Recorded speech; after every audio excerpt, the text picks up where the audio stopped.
What is language? Everybody knows, thank heavens. Is language simple or is language complex? The girl that's the house of's father. This is part one of a series on the human language.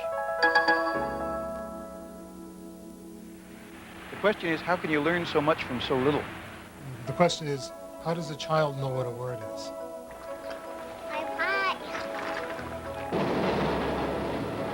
How is it that we can so alter our thought patterns to fit into the linear arrangement of any particular language? I didn't know how, did you know me and Anthony broke up? You did? I thought you had already broke up. No, he broke up with me before I could break up with him. Wasn't it awful?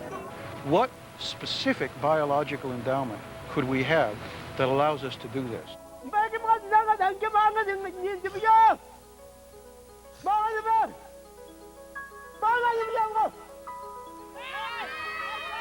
Is there something true, some core of properties true of all human languages?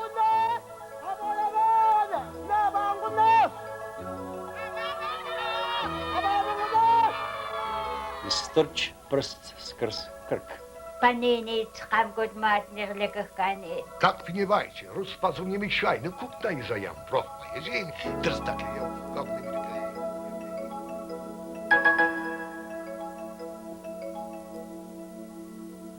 How do people simply interact with language? How do people do what I am now doing? Or if you meet somebody, say at a bus stop, and you start having a conversation, how do you do it? Take care of yourself.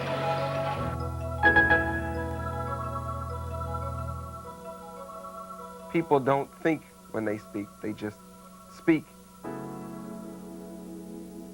This is a report on the study of an enigma.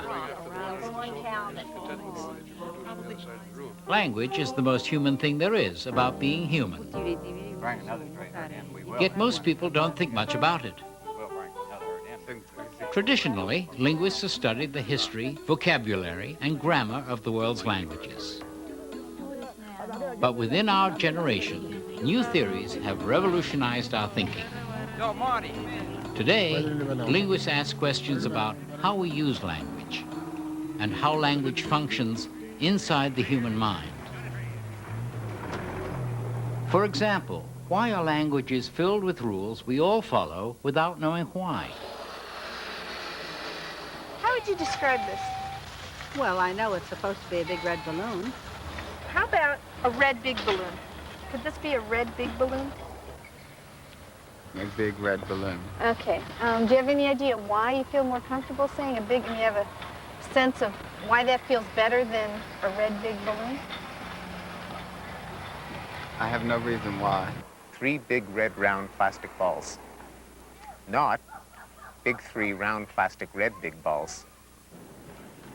Linguists claim that language is rule-governed. What rules? Stop and go traffic. Should be go and stop traffic. You can't stop until you've gone.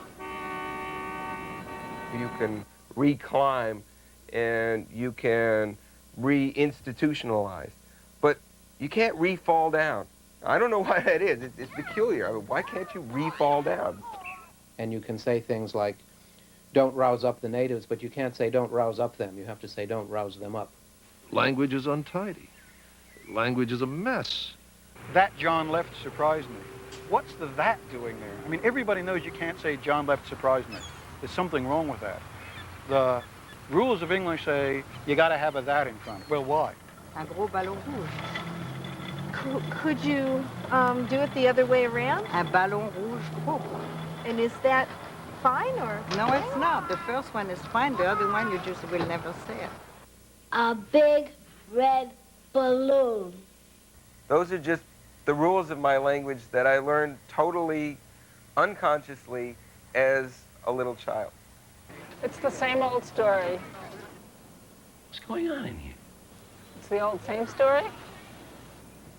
Who or what tells us how to say it? The language faculty is a system, a subsystem of the brain, of the human brain. Its major elements don't appear to exist in other similar organism.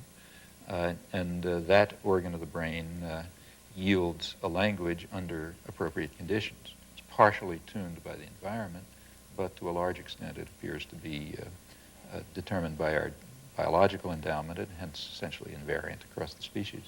There have really been three major revolutions in modern linguistics. The first, about 200 years ago, was the discovery that sound changes are regular, that you can reconstruct ancient languages and talk about how languages changed from the ancient times to the present. The second was at the turn of this century, where it was discovered that languages themselves are systematic, that there are rules governing how languages are put together.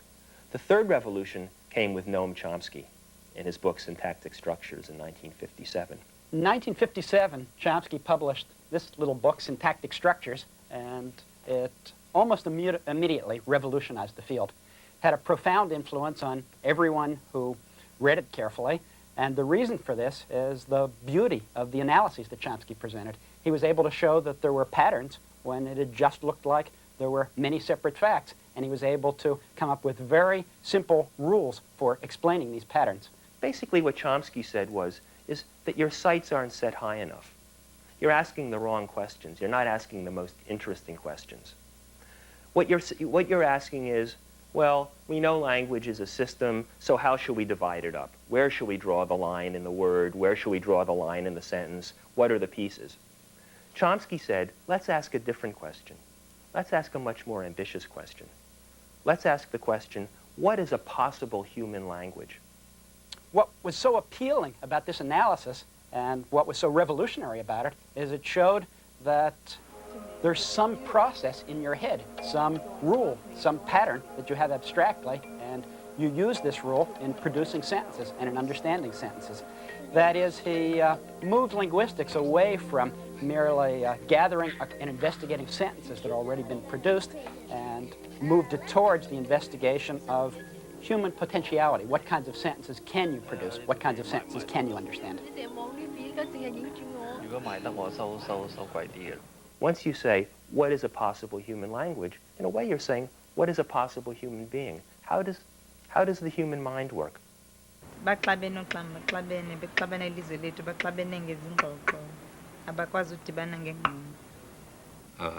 the most elementary property of human language that one can imagine is that we can create new expressions which express new thoughts. So, for example, the sentences that I'm now producing, you may not have heard, I may not have said before, maybe they're new in the history of the human race. Here's something no one has ever said before. Toss that anchor over here. I have room for 2 or 3 more of them in my hip pocket. The point of a language is to be able to say things you never said before and never heard before, and to understand things the first time you hear them that have never been said before to your knowledge and maybe never been said before at all. But if you're going to be able to say and understand new things, you must have acquired something very general, a system. There perhaps in English there are about 40 sounds. The sounds get combined to form, most people know 40,000 words, something of that sort. Swimming. Cacophony. Anti-disestablishmentarianism. Lunch. Words are built out of sounds, and there are a limited number of them. Sentences are built out of words, and there's no limit to the number of sentences that you can compose in a language. You could say that words are like atoms. The way atoms are in chemistry, as the basic building blocks, those are what the words are. They're fairly solid things, and you take these atoms and you put them together to make up the molecules or the sentences. I remember Senator Joseph McCarthy at one time saying, "That's the most unheard of thing ever heard of."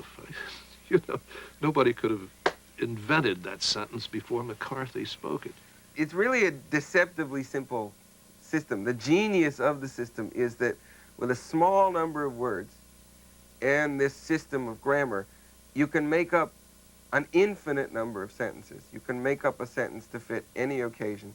And Mommy just go sleep, but Daddy just go and Daddy, this, The system starts with words, deceptively simple. But the question is, what is a word? he went to, How does a child know what a word is? to his friend's house. You could ask somebody, what is a word? And most people think they know what a word is until you ask them. A word is, A word is... And you're trying to find it, and you can't put your finger on it. You don't know. A word is... Pencil. Language. A word is something that someone thought up a long, long time ago. What is a word? That's actually an extraordinarily difficult question. I haven't the ghost of an idea. I can't even make up a plausible evasion. You could say a word is the smallest separate piece of a language that all by itself will have a meaning. On the other hand, there are words that are composed themselves of smaller units that bear meaning, like kicked, where kick has a meaning and id has another meaning, named like past tense. And I didn't do that. Nt. Is it a word? One of my favorite words is anti-disestablishmentarianism. It's an interesting word, of course, because everybody thinks that it's the longest word in the English language. In fact, there are many words in English that are far longer than anti-disestablishmentarianism, most of them chemical terms. Okay, here goes. The longest word in Webster's 7th is pneumono ultramicroscopic silicovolcanoconiosis, a disease of the lungs. Infixes and prefixes and suffixes. I used to wonder, pre and suff are prefixes. Suff is the prefix of suffix. Is fix the suffix for prefix and suffix? Words seem to be somehow indivisible, but you look at them closely and they've got all kinds of little parts to them. What's this? I know there's a word for this. I think, for example, of the word apodictic. Now, that is not only a legal phonological structure, I happen to know it's a word because I've seen it in print, and I've even looked it up in the dictionary, but I simply can't remember what it means. I haven't a clue what apodictic means. Mujinga, that's my name. I'm from Africa, Zaire. Mujinga means a child born with umbilical cord all over her body. Most words certainly are complicated words, like human or like generous, are really small, tiny sentences all wrapped up in one set of phonemes. That's a single Turkish word, one of my favorite words because it comes out as a whole sentence in English. It means, are you one of those that we haven't been able to Europeanize?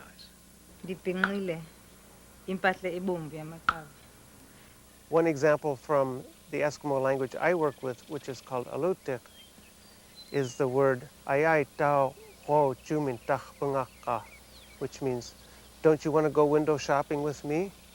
An easy thing to say for me, since I deal with computers a lot, is that a word is the sequence of letters between two blanks. But what about when we speak? We don't have little spaces when we speak. We just run everything together. O-M-M-I-N-A, omina. It means I am going to. Mersey-dotes and dozy-dotes and a kiddly ivy too, wouldn't you?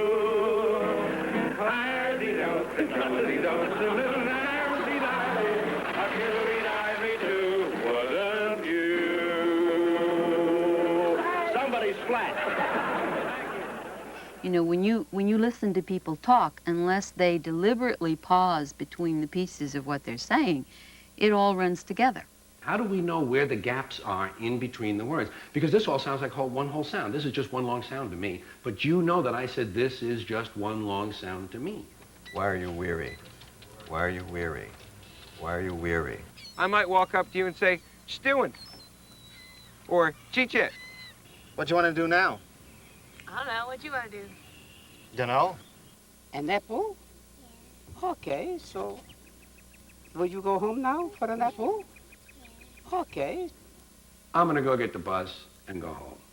This may be the hardest thing that the brain ever has to do, is to figure out those boundaries at the words that people have just run together in speech. Why are you weary?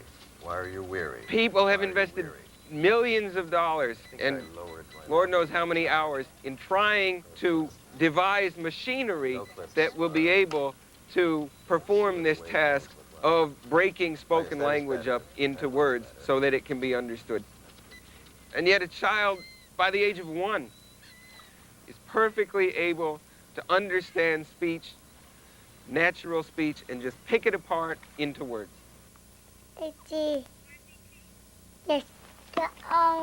So what's a word? They're very slippery objects. They're difficult to deal with. Words stand for things. The word tree stands for a tree. But words are more than that, after all. The word tree doesn't just stand for that tree or even any individual tree. It stands for the general notion of a tree, the concept of a tree. That's what Plato would have told us. But then that raises the question of concepts. What's a concept? What do we have in our minds before we speak? Are there concepts we do not need to invent because we are born already knowing them? Plato said so, and so does Chomsky. Well, suppose I have, say, a box, and I have a marble inside the box and a marble outside the box. And I ask which marble is near the box.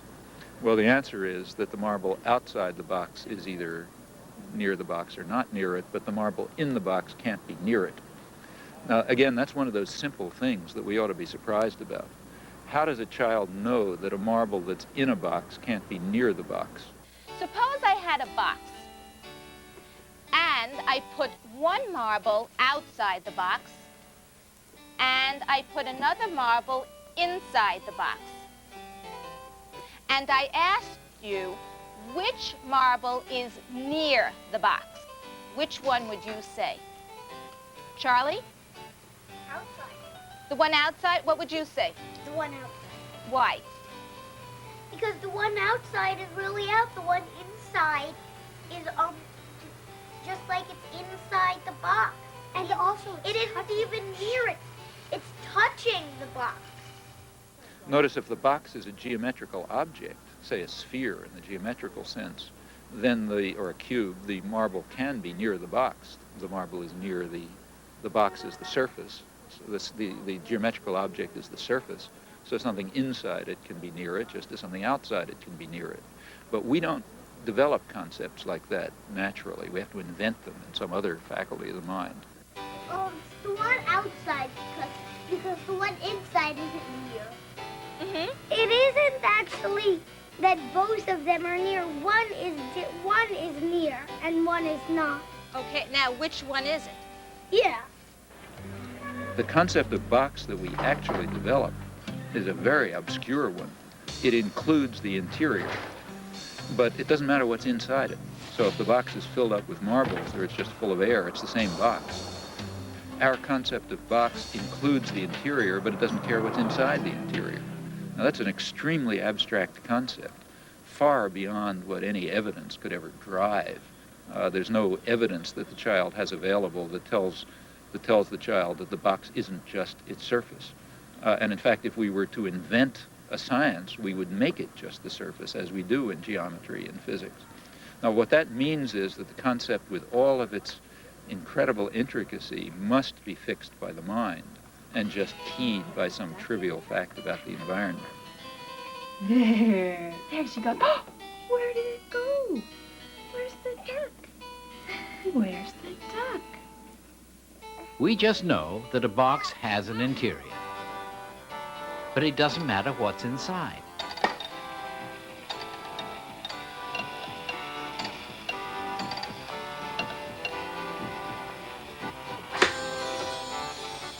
What a concept.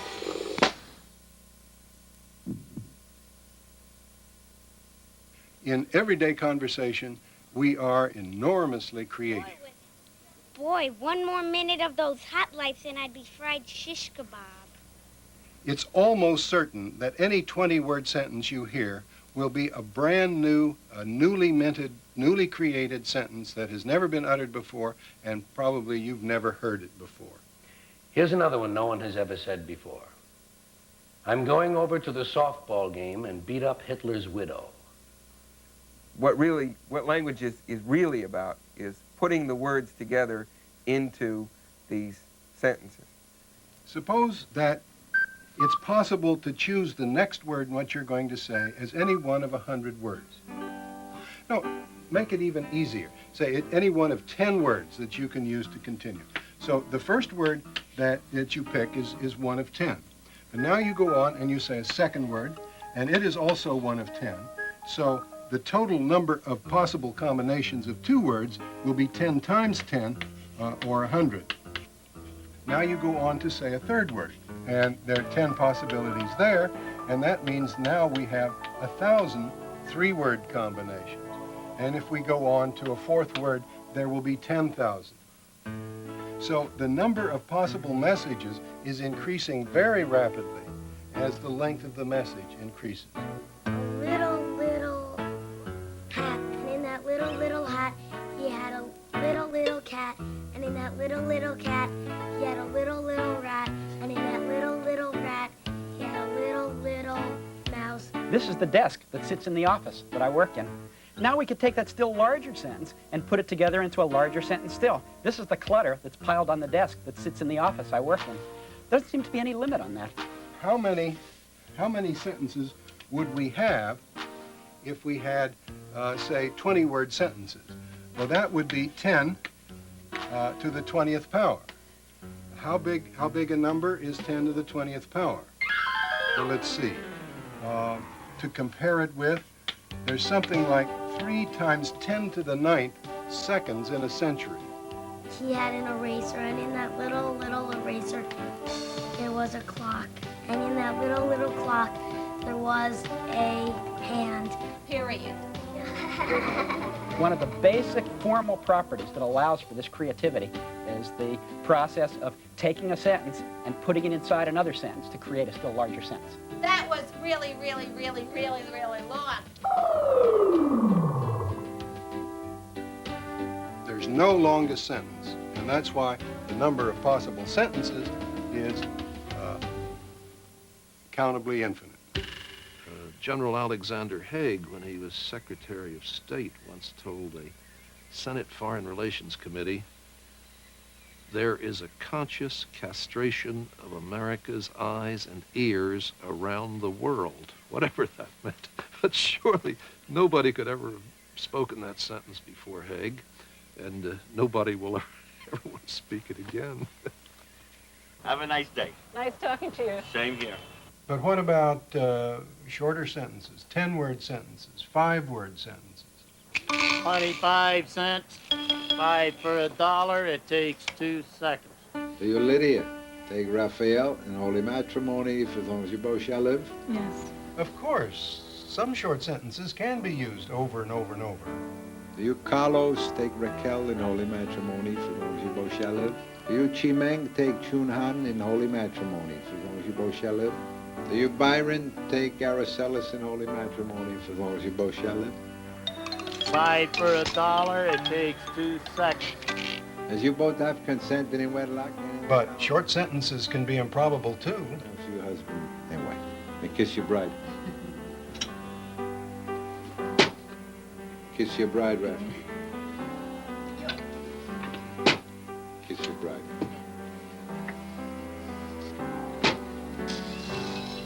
For example, you probably never heard anyone say before, short sentences can be improbable, too.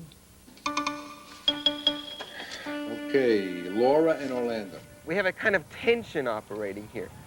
We have a system that is very strict in certain ways, and yet one which allows you many degrees of freedom as long as you stay within the bounds of the system. Next morning, just before dinner, You've got words, a finite number of words. You've got a very small number of rules, and Between them, you can make up an infinite number of sentences. That's the system. Simple. I got to go. Goodbye. The very beginnings of science are always the capacity to be able to be amazed by apparently simple things. For example, if you assume that an apple falls to the ground because that's its natural place, so it's unsurprising, you have no science. If you begin to ask yourself, why does the apple fall to the ground and not rise to the sky? If you allow yourself to be puzzled by that simple fact, well, then you find you have a rather serious question before you, and science begins.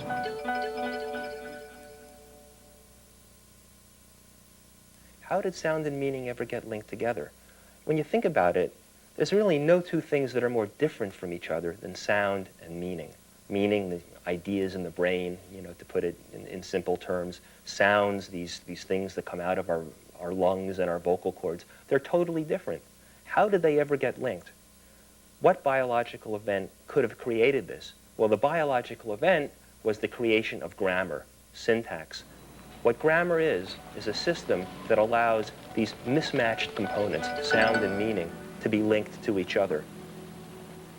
The first task of grammar is to organize words in a line, one after another. An event is about to take place.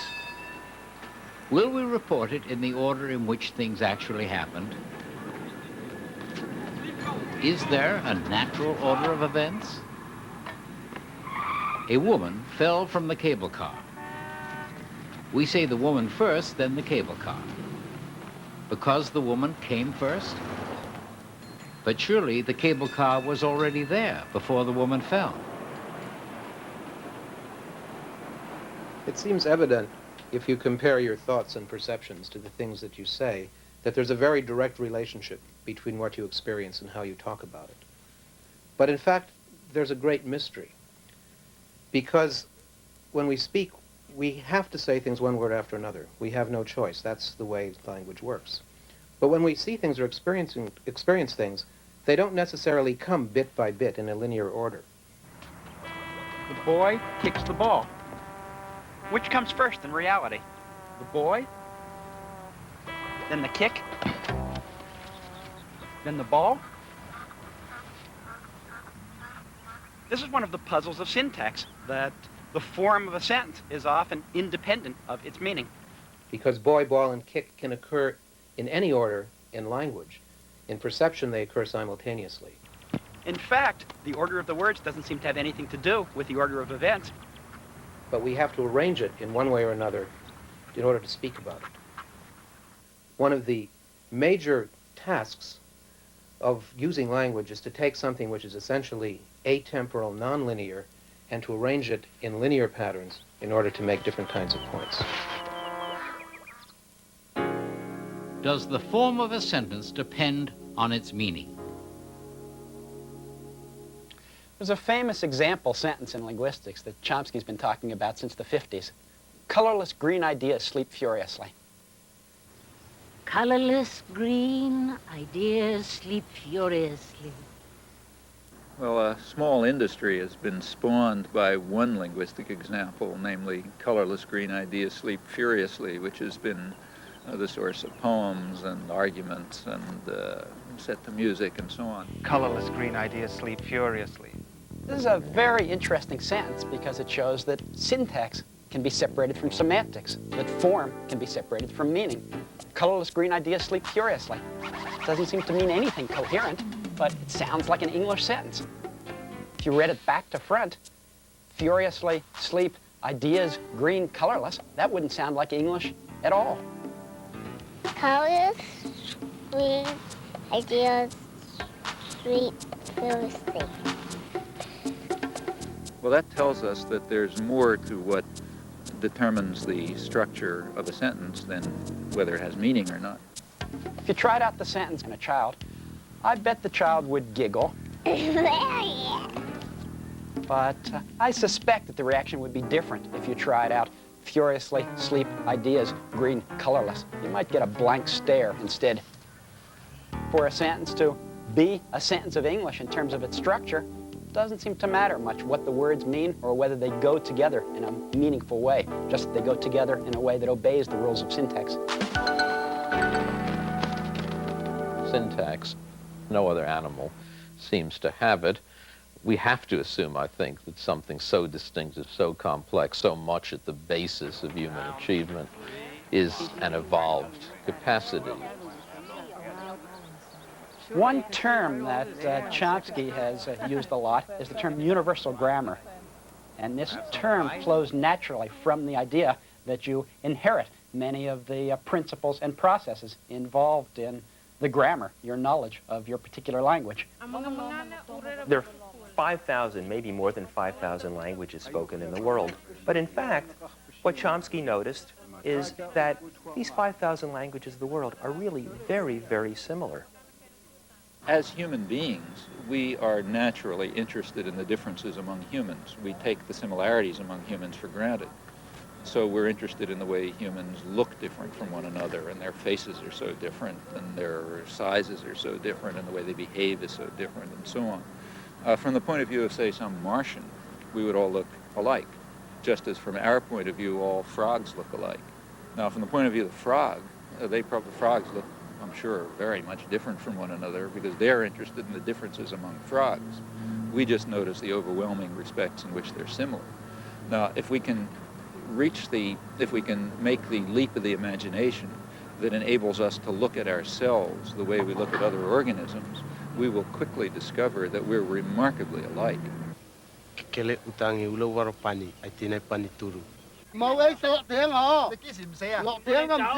Mine ear is much enamored of thy note. In fact, the differences, the existing differences among human languages has in this sense been called by Chomsky trivial.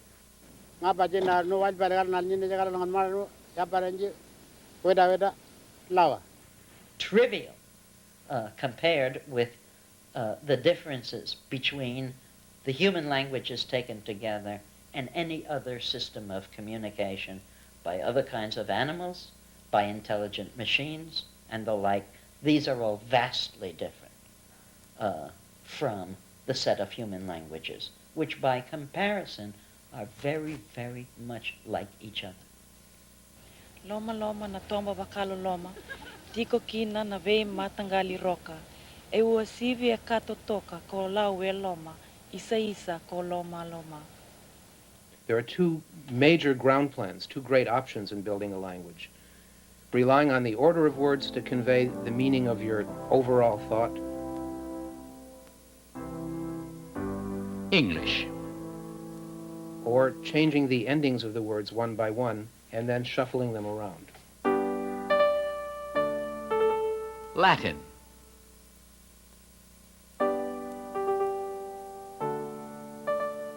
For example, instead of counting on order as we do in English, we might do it by saying, Mary A. hit John'em, by which we mean that Mary is clearly the actor, the A word, and John is clearly the one acted upon, the word. This is simply book in English. Well, in Russian it's kniga if I hold it up and show it to you. But if I say I'm holding it up or I'm reading it, then it becomes knigu rather than kniga. We change the ending because when we're acting on an object, we have to say it differently. These endings are what grammarians call inflections. You might wonder how many languages use the order ground plan, how many languages use the inflectional ground plan. And it's very, very hard to answer a question like that because every language uses a little of both. In English, for example, we use word order very much, but we still have inflections like the plural S at the end of words is an inflection that signifies the number. Over a period of time in the history of a language, it may change from being a highly inflected language to being a language without inflections, and then change back again. We see this happening in English now if you think of the ending v on could've, should've, would've. That v isn't a word anymore. It's not have, it's just v. It's becoming a grammatical ending. If there are universal features to human language, Wouldn't that apply to all people everywhere, even ancient people like the Walbury? Their language has been closely studied. What ground plan do they follow? I'm studying the language of the Walbury people of Central Australia. The Walbury people are the Aboriginal inhabitants of a very vast area of Central Australia. Mary Loughran, field linguist, has been living with the Walbury for over a decade. The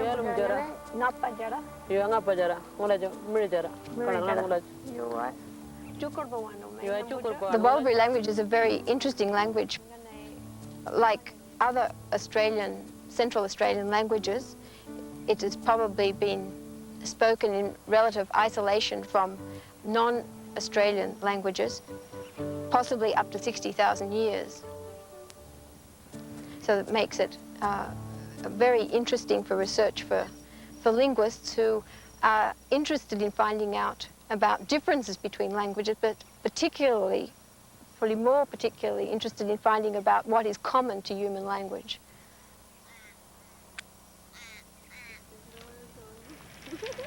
The Walbury people were nomads until a short time ago. Now they cluster in the town of Yuendamu, where they have adopted many European ways.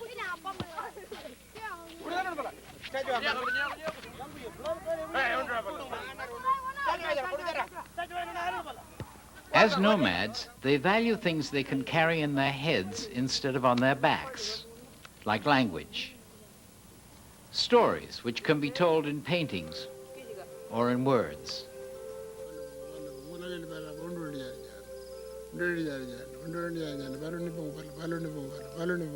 Here, the subtle use of language is highly prized.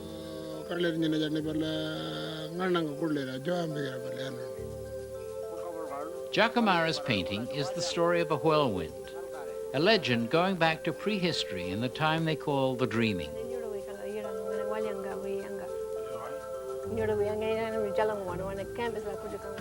There is an unusual sign language version of Walbury for use in special situations. No, nobody speaks a primitive language. All languages are extremely sophisticated. All human language constitutes a very, very sophisticated system.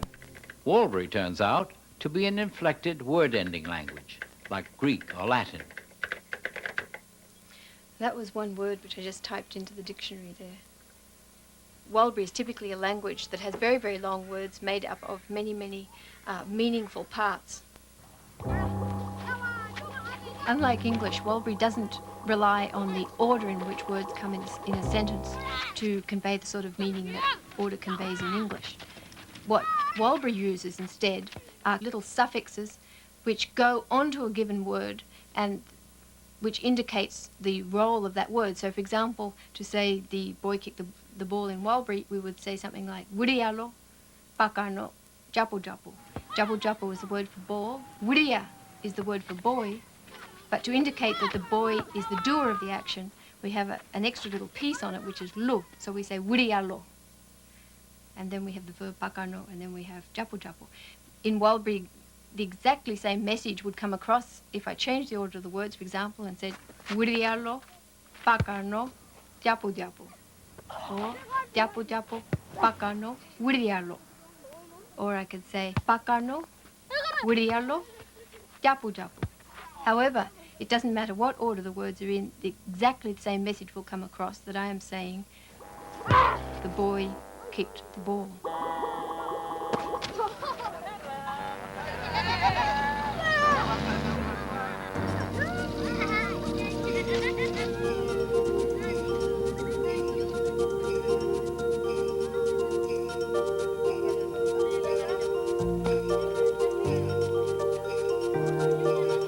However different languages may seem on the surface, underneath they seem to be cut out of the very same pattern. There are striking similarities of organization.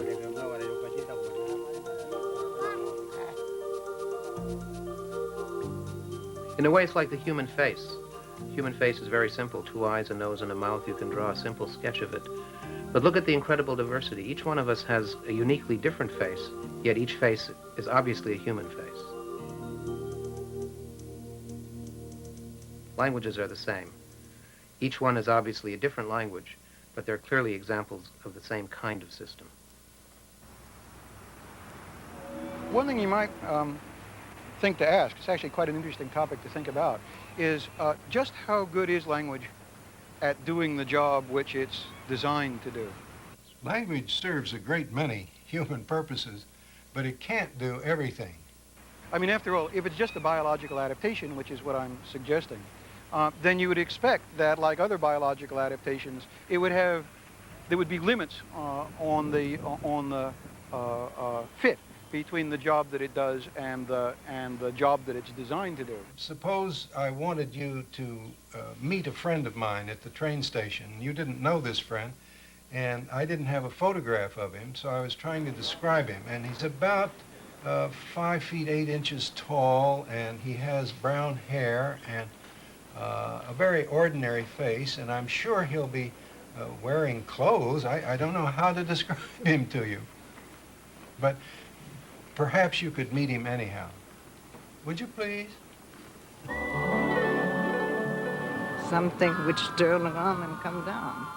How can you explain the concept of a spiral? You almost have to make use of a gesture like that. Can I use my hands? Sure. Spiral. Like if I say, there's a leafy tree. Well, how leafy is it? Something that twists around in like rotating circles.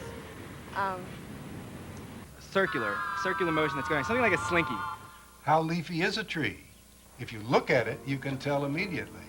But trying to describe it, I can't count the leaves and tell you how many there are.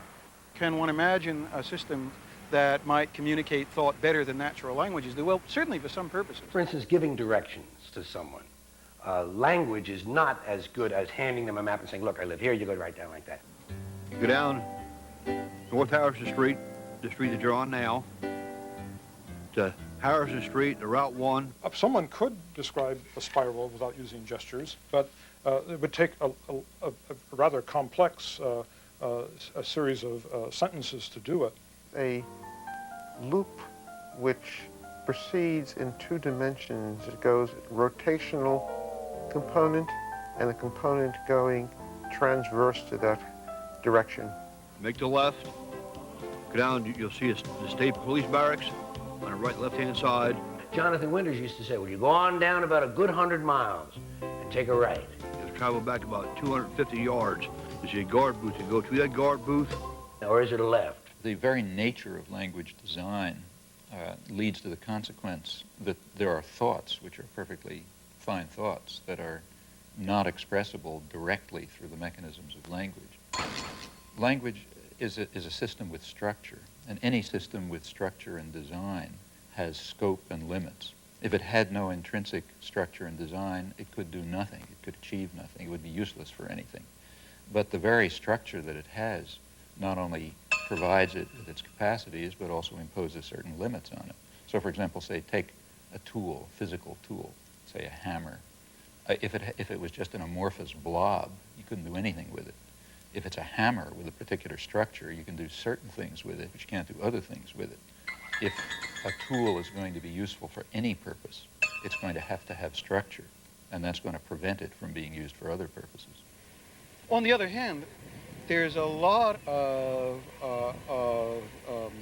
expressive power built into our linguistic capacity that's easy to overlook. I mean, people go around telling you things like, not only do maps show you how to get there easier than you could describe it, but moreover, you know, single pictures are worth thousands of words and all that sort of stuff. In a sense it's true, in a sense it's also not. We can do things of great subtlety with language that it's very hard to imagine doing in any other way. Much of the subtlety of language, of course, comes from syntax, but there's also subtlety in the words themselves.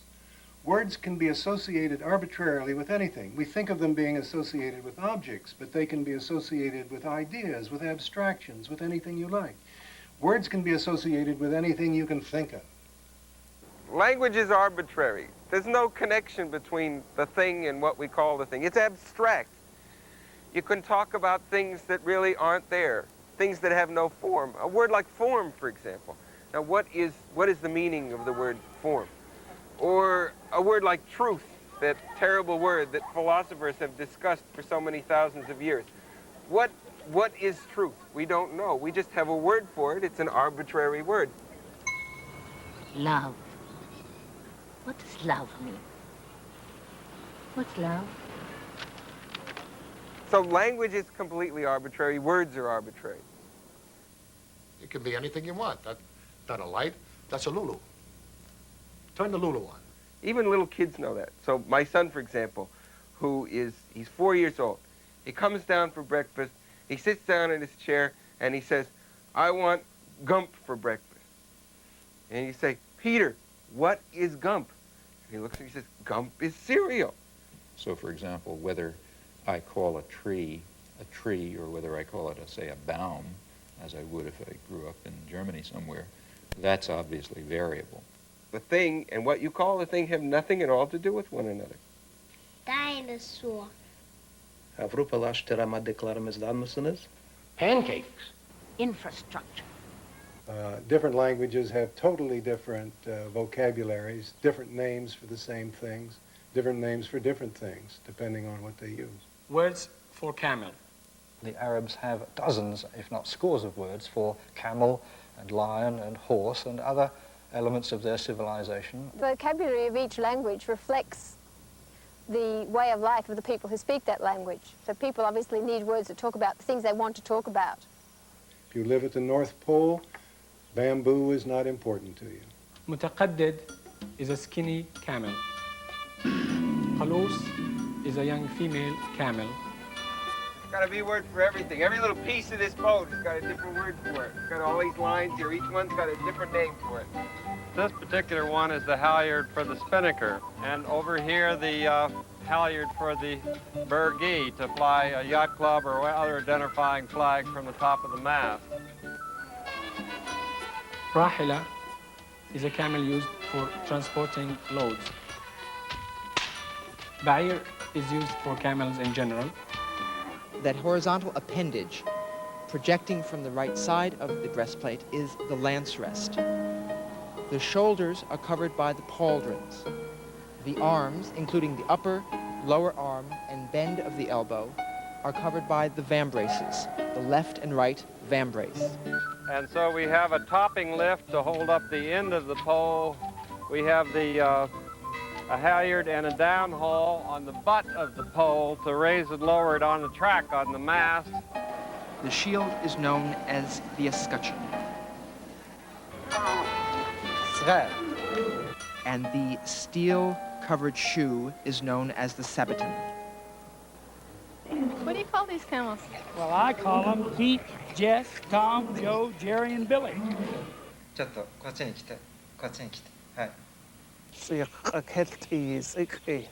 word for Czech word for ostrich is pštros. Down. Grody. Elliptical. Lunch. Pumpkin. We just have a word for it, so we can talk about it.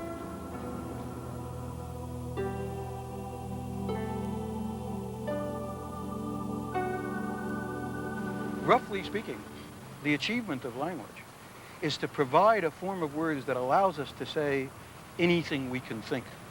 You can make all kinds of statements about conditions as you wish them to be, conditions as they might be, conditions as they were once upon a time, or conditions as they will be in the future.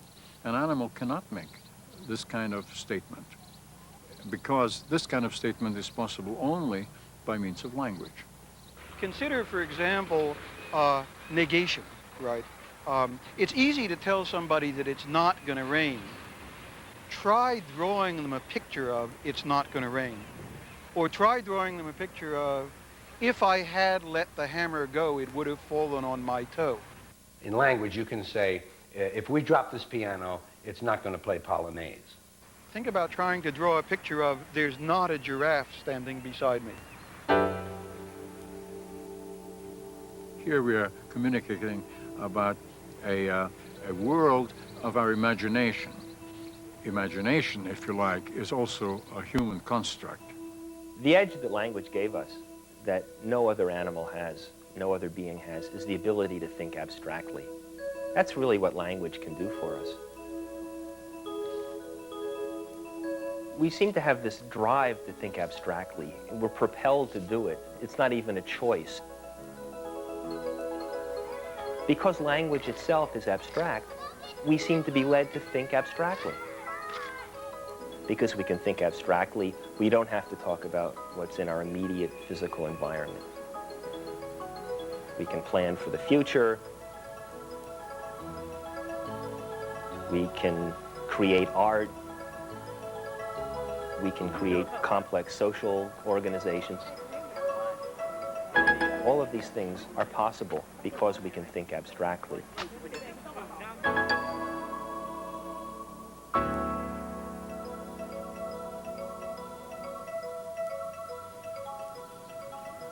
Since my house burned down, I now have a better view of the rising moon.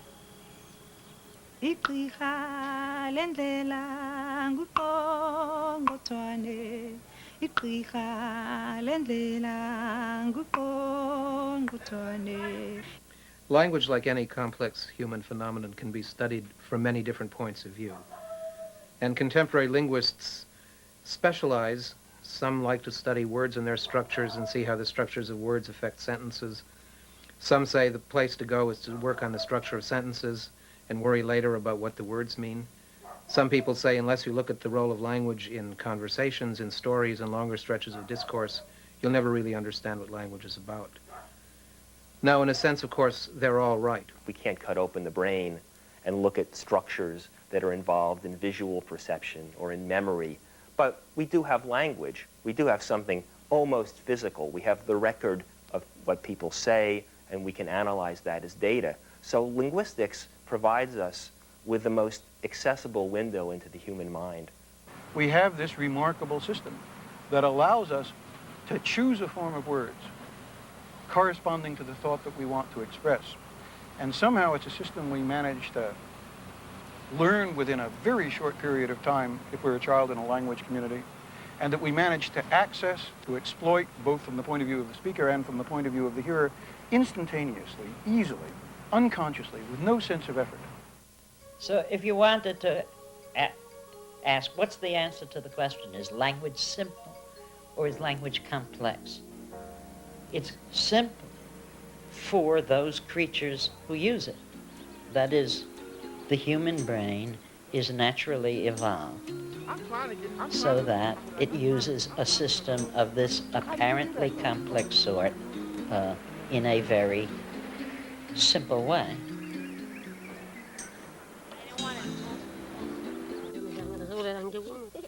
If a child is in an environment in which language interactions are proceeding, that language will grow in the child's mind, very much in the manner of other aspects of physical growth.